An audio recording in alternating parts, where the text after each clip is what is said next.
نفسیات والے کہتے ہیں کہ کسی بھی چیز کو اچھا یا برا مان لیں تو اعتقاد کی طاقت سے ہم اس کو کئی گنا بڑھا لیتے ہیں۔ اب اس میں کوئی بھی چیز ہو سکتی ہے، کسی چیز کو ہم اپنے لیے لکی سمجھ لیتے ہیں، مثال کے طور پر ایک انگوٹھی میں لگا ہوا پتھر ہے، اس کو ہم اپنے لیے لکی مان لیتے ہیں، یا ہماری زندگی میں استعمال ہونے والی روزمرہ کی کئی چیزیں ہیں، جیسے میرے ایک دوست ہیں، ان کے پاس ایک گاڑی ہے، تو میں جب بھی ان سے کہتا ہوں کہ آپ اس کو بیچ دیں تو وہ کہتے ہیں کہ یہ گاڑی میرے لیے بڑی لکی ہے۔ اب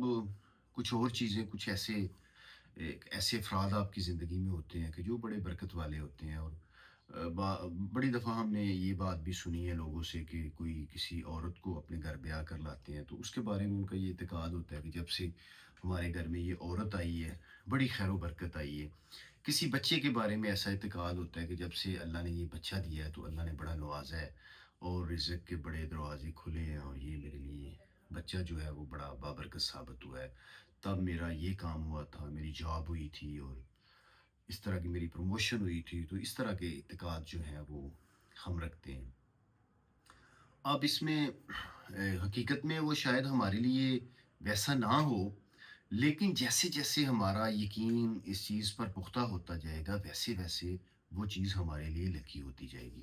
اور کسی بھی چیز کو جب ہم اپنے لیے ان لکی یا منحوس سمجھ لیتے ہیں تو وہ خواہ مخواہ اس کے جو اثرات ہیں، جو نقصان ہے، وہ ہمارے لیے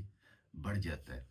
اب ایک اور بات کہتے ہیں کہ جیسے یہ سگریٹ پینے والا کوئی بندہ ہے، تو اگر وہ یہ اس کو اپنے لیے مضر صحت سمجھتا ہے، نقصان دہ سمجھتا ہے، اور وہ پیتا بھی ہے، تو اس کا جو نقصان ہے اس بندے کے لیے وہ کئی گنا بڑھ جاتا ہے۔ اب اگر کوئی بندہ اس کو اپنے لیے مضر صحت نہیں سمجھتا، نقصان دہ نہیں سمجھتا، اور وہ پیتا ہے، تو اس پر اس کا جو جسمانی نقصان ہے وہ بہت کم ہوگا یا نہ ہونے کے برابر ہوگا۔ تو اس لیے اس طرح کے اعتقاد ہم زندگی میں رکھتے ہیں، جیسے دعا کی قبولیت کا اعتقاد ہے، یا کوئی ایسی دعا ہے جو اس کا ہمارا یہ اعتقاد ہو، اس کے ناقبول ہونے کا اعتقاد ہو۔ تو جو غلط اعتقاد ہیں ان کو اپنی زندگی سے نکالنا بڑا ضروری ہے، ان کو تبدیل کرنا بڑا ضروری ہے، اور وہ انسان کے اپنے ہاتھ میں ہے، اور انسان کر سکتا ہے۔ وہ کیسے کر سکتا ہے کہ وہ ہم مثبت سوچ کے ساتھ،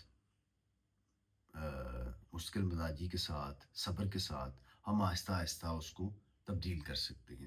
تو اس لیے ہمیں چاہیے کہ ہر معاملہ میں ہم مثبت سوچیں، اور صبر کے ساتھ جو ہے